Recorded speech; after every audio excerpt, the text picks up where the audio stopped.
Ladies and gentlemen, it's a brand new day, and you know exactly what that means.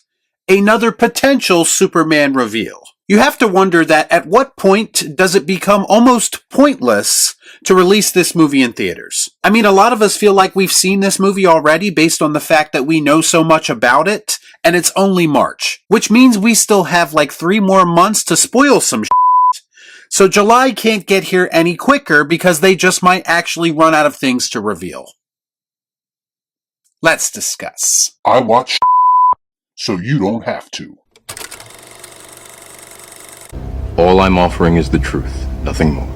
So fair warning if you actually give a shit, but this video could potentially contain spoilers for Superman. For me personally, I never really cared much about spoilers. To me, if hearing a spoiler ruins the whole experience of watching a movie for you, then chances are the movie itself doesn't have much to offer. But fanboys seem almost obsessed with surface level excitement when it comes to their cape shit, so be warned. You have that luxury.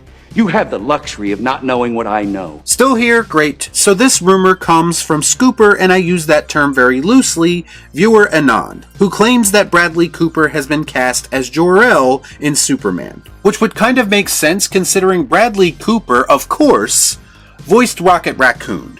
And James Gunn is pretty fond of using the same actors over and over again. There's a relationship there, so it does make this rumor somewhat feasible. Plus, let's be honest, this sounds a hell of a lot better than the rumor that James Gunn was going to cast himself as Jor-el in this movie. I don't know if I could wrap my head around seeing Jor-el tell dick jokes in the middle of giving Clark a pep talk. As far as Bradley Cooper in the role, I do think that he brings a certain level of sophistication to the movie, potentially. I mean, he's obviously a very talented actor. I don't think there's any disputing that. The problem, as always, is going to be the script.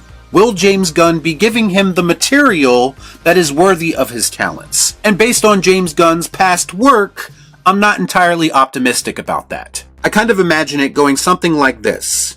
Hologram Jor-el is trying to get a hold of Kal-El, and the next thing you hear is this. They are mature, actually. You just have to get to know them better. Paging Dr. Faggot!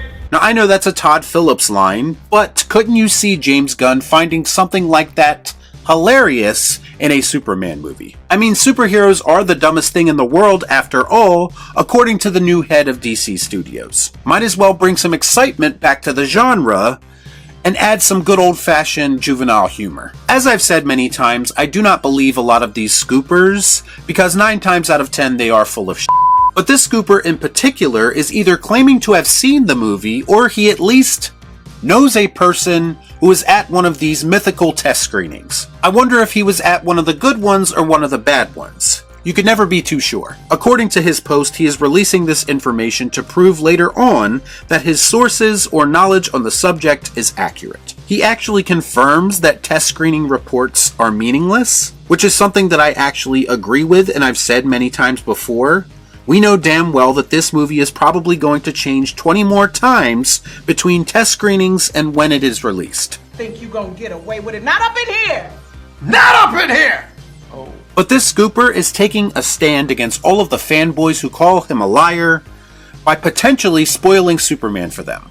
Bravo. Listen, I don't know if this person is full of shit or not. I guess we'll find out in July. Or we'll find out in a tweet response that I'm sure James Gunn is preparing as we speak. But when it comes right down to it, if this is in fact true, I'm actually okay with Bradley Cooper as Jor-el. I could see him giving off those Russell Crowe Jor-el vibes.